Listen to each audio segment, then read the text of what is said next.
تو دوستو آج آپ کو میں سناؤں گا نادان چڑیا کی کہانی۔ چڑیا کافی دیر سے پرواز کر رہی تھی اور کسی تلاش میں تھی۔ مسلسل پرواز کرنے سے اس کے پر بری طرح تھک چکے تھے۔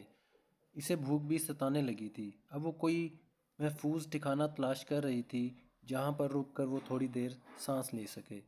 کافی دیر کے بعد اسے ایک گھر نظر آیا جہاں صحن میں ایک چھوٹی بچی ادھر ادھر بھاگ رہی تھی اور چھوٹے چھوٹے چوزوں کو دانہ ڈالنے میں مصروف تھی۔ ننھی چڑیا اس صحن میں اتر گئی اور زمین پر بکھرے دانے کھانے لگی۔ وہاں پر موجود ایک مرغی نے جب اپنے بچوں کے درمیان کسی اجنبی چڑیا کو دیکھا تو وہ ننھی چڑیا کے قریب آئی۔ اس کی آنکھوں میں چھپے غصے کو چڑیا بھانپ چکی تھی۔ اسی لمحے وہاں ایک بلی نمودار ہوئی۔ مرغی اور بلی دونوں چڑیا کو ایسے دیکھ رہے تھے جیسے کوئی فتح حاصل کر لی ہو۔ ننھی چڑیا دونوں کے ارادوں کو سمجھ چکی تھی۔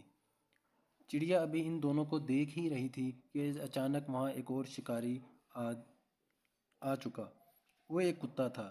چڑیا کو دیکھ کر اسے انداز میں بھونکنے لگا جیسے مرغی اور بلی کو بتا رہا ہو کہ یہ نیا مہمان صرف میرا ہے۔ چڑیا کو بہت زور کی بھوک لگ رہی تھی لیکن اس نے شکاری کی آمد پر زیادہ گھبرا گئی۔ کتا اب چڑیا کے بہت قریب آ چکا تھا۔ چڑیا کو فوراً کوئی محفوظ جگہ تلاش کرنی تھی۔ وہ خون خوار آنکھوں والا کتا چڑیا پر جھپٹنے ہی والا تھا کہ چڑیا پھرتی سے اڑ کر صحن میں موجود کھڑکی پر آ بیٹھی۔ چڑیا دبک کر کھڑکی کے ایک کونے میں بیٹھ گئی۔ اس کا چہرہ خوف کی شدت سے زرد ہو گیا تھا۔ اس نے سوچا اگر یہ کھڑکی اسے نظر نہ آتی تو شاید اب تک وہ خون خوار آنکھوں والے کتے کے معدے میں ہوتی۔ وقت کے ساتھ ساتھ خوف بھی بڑھتا جا رہا تھا۔ چڑیا دل سے اللہ سے دعا مانگ رہی تھی کہ اسے اس مصیبت سے چھٹکارا مل جائے تاکہ وہ آرام سے وہاں زمین پر پڑا ہوا دانہ کھا سکے۔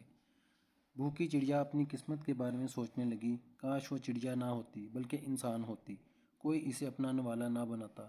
اسے ہر وقت اپنی جان بچانے کے لیے دوسرے خون خوار جانوروں سے اپنی حفاظت نہ کرنی پڑتی۔ آرام سے چین کی زندگی بسر کرتی۔ کوئی کتا یا بلی اسے کھانے نہ آتا اور وہ نہ آج بھوکی پیاسی اس طرح خوف میں رات کاٹتی۔ وہ رات واقعی بہت دہشت ناک تھی۔ اس نے اپنا سر باہر نکال کر نیچے کا جائزہ لیا۔ وہ خون خوار آنکھوں والا کتا ابھی تک اپنے شکار کی طاق میں بیٹھا تھا۔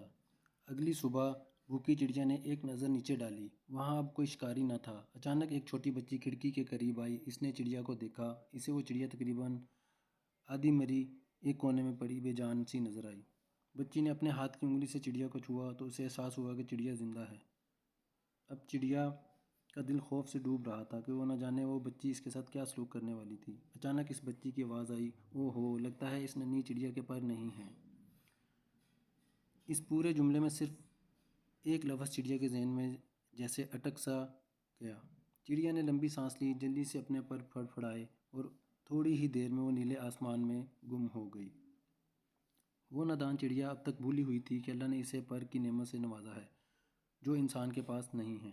ہر جاندار کو اللہ نے مکمل پیدا کیا ہے۔ بس تھوڑے غور و فکر سے اپنے اندر موجود صلاحیتوں کو خود تلاش کرنا اس جاندار کا کام ہے۔